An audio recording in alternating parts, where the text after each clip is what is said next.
Since you're taking notes for someone else, you're going to want to make sure that the notes you submit are clear and well organised, which may mean that you may need to rewrite your notes after the lecture.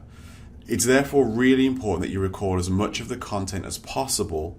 So how do we go about doing this? Well, first, consolidate your notes. So it can be difficult to produce comprehensive notes just from attending the lecture. There may be information that you miss, or there may be areas that you're confused by. So taking time to go back over the class notes while reviewing the readings can help you to consolidate the notes that you make.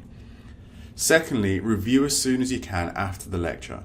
Effective learning of lecture content takes place when information moves from our short-term memory to long-term memory. For this to happen, we need to consolidate what we've learned in class as soon as possible before the information is forgotten. Typically, the best way to do this is by reviewing as soon as you can.